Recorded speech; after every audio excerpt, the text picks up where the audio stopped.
what it all comes down to, what the entire purpose of this series is basically our ability to work better and work more effectively with kids.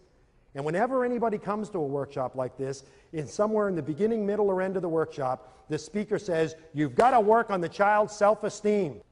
How do you do that? How do you build the child's self-esteem? Well, I've come up with an analogy that I think works.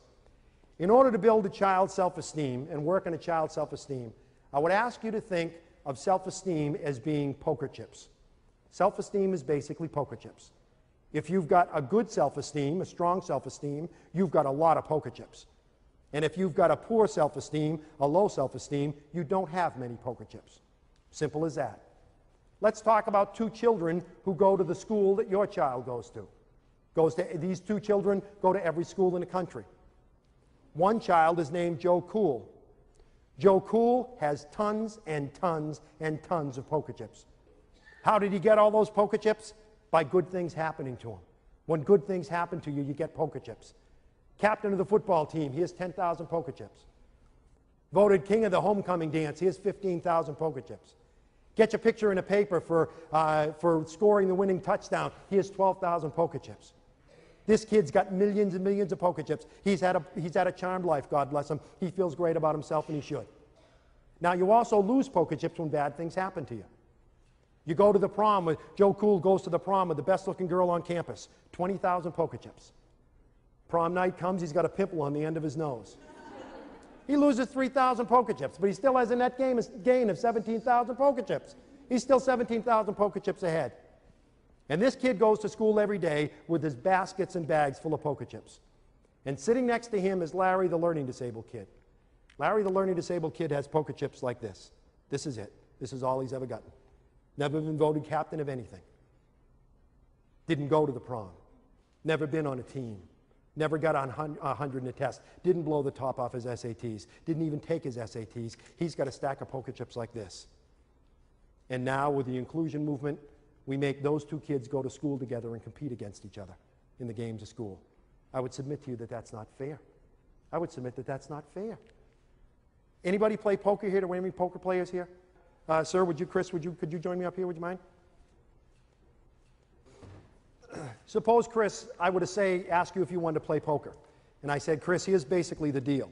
You're going to have this many poker chips, okay? I'm going to have, there you go, I'm going to have all the poker chips in the Western world. I have basically 10 million poker chips back there. I'm going to play poker against you. What would be your first response? Would you want to play? I don't think so. Okay, his first response would be, I don't want to play. What do we think the learning disabled kid is saying to us when he says, I don't want to go to school today, Ma? Don't make me go.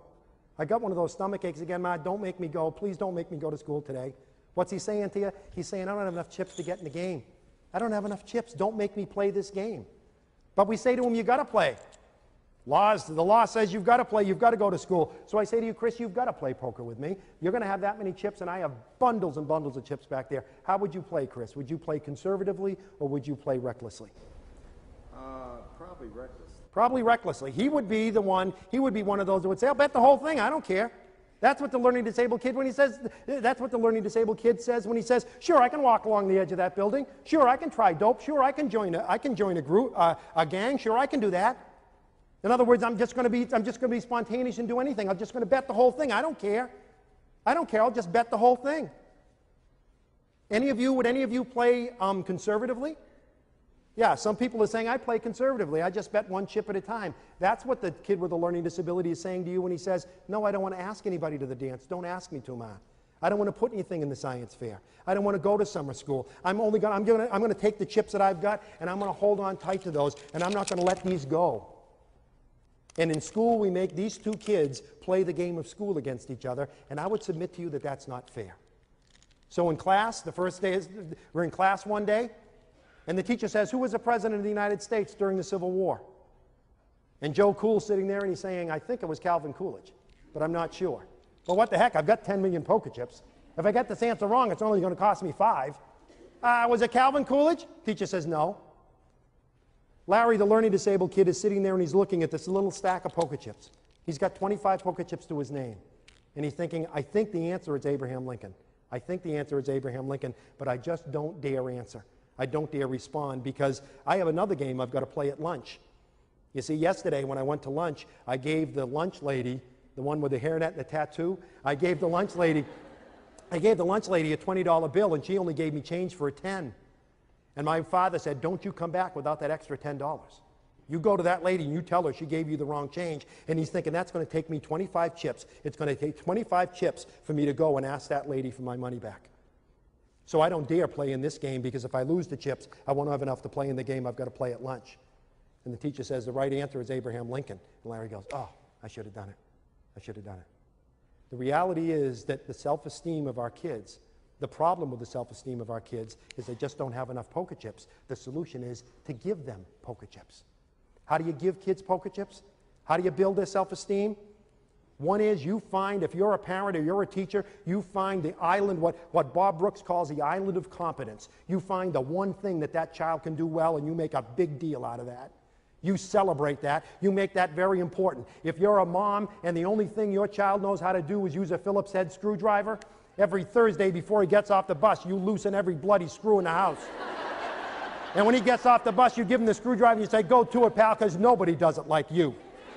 You got to be a talent scout. You got to find things he does well. You got to find, because every time you praise a child, every time you say, that was a good job, you're giving him poker chips. Parenting is pretty simple. Being a teacher is pretty simple. It all comes down to this. Your job is to make sure that every child you deal with has more poker chips when he goes to bed that night than he or she had when they got up in the morning. That's it. It's that simple. And how do you make sure they have poker chips? You give as many poker chips as possible. Secondly, you take away only as many poker chips as necessary. Please listen to me, dads, because we dads are real good at this. Let's say that Chris is my son. And Chris is sitting in class, sitting at the dinner table. Want to cup your hands like that for me, Chris? Chris is sitting at the dinner table, and he's got that many poker chips. He's got that many chips. And we're sitting at the dinner table, and Chris spills his milk. And I say, you know, Chris, sometimes you make me sick. You know, do you get up at 5 o'clock in the morning and say, how can I spoil Dad's day? Is that what your problem is? You're the only one in the family who does this. Sometimes I even wonder why we have you in this family. Go to your room. And he goes up to his room. And the rest of the family's sitting there, oh boy, oh boy. And I sit there and I think, oh boy, that was pretty rough. It was pretty rough on old Chris. That's pretty tough on Chris. I wasn't really mad at Chris. I was mad at my secretary. So I should go apologize to him. So I go up and I sit in the edge of Chris's bed and I stroke his hair and I say, gee, Chris, I'm sorry, pal. I shouldn't have yelled at you that way. I shouldn't have yelled at you that way. That was wrong. That won't happen again. Sorry, Dad. Sorry, Dad. Yelling at him in front of the family, telling him you wish he wasn't in the family. Asking him if he plans how to spoil your day, telling him you're basically sick of seeing him when you come home from work. You took away 50, 60,000 poker chips from him. Sit in the edge of his bed, stroke his hair, tell him you love him. 5,000 poker chips at the most. You're still 55,000 poker chips behind the 8 ball. You can't do that with our kids. You can't take away those massive number of poker chips without realizing that you're making your job as a parent much tougher. And lastly, you got to give as many as you can. Take away only what's necessary. And lastly, you've got to be willing to go to the mat with people who take poker chips away from your child and not give any back. Teachers take away chips. Bus drivers take away chips. Principals take away chips. But most of us also give chips back. And if you take poker chips away from a kid, but then give some back, that's okay. There's a lot of people in your child's life who play that role. But the bottom line is, if there's someone in your child's life who is taking poker chips away and not giving any back, they're making your life much tougher. When are we going to deal with this? That's what advocacy means. Standing up for someone who can't stand up for themselves. If you're a teacher or a parent, you've got to be willing to go to the mat with people who take chips away from your kid and not give any back. You're a mom, you get up in the morning, you make him French toast. Oh man, 20,000 chips. You lay out his favorite clothes, a Beavis and Butthead t-shirt that he loves and you hate, 15,000 chips. You put his books at the door ready for him to go out the door, 10,000 chips. You warm up the maple syrup, oh my God. You warm up the maple syrup, another 5,000 chips. You have a nice breakfast with him, you give him a big kiss, and you send him out the door with a great big hug and kiss, and 50,000 brand new poker chips. And he steps on the school bus, and the school bus driver says, well, here's the retard. You might as well stay at home. You might as well stay in bed, Ma. You might as well have stayed in bed. Because that one comment took 60,000 chips away from your son. 60,000 chips away like this. You might as well have stayed in bed because all the chips that you gave to your child were just taken away. Being a parent, being a teacher is not all that complicated. It's all a matter of poker chips. None of us want to think about what happens to a child at 18 and 19 years old that doesn't have enough poker chips to play the games of life. You know how many poker chips it takes to ask for your first job? You know how many poker chips it takes to ask someone to marry you? Thousands and thousands of poker chips. One of the reasons that many adults with learning disabilities have problems, they just don't have enough poker chips to get into the games of adult life. And when you don't have enough poker chips, suddenly suicide begins to make sense, drug abuse begins to make sense, gangs begin to make sense. Our job is as simple as this, to make sure that every child who crosses our paths has a parent or a teacher, every child that crosses our paths has more poker chips when he goes to bed that night than when he gets up in the morning. It's that simple. And hopefully this has helped. Thank you very much.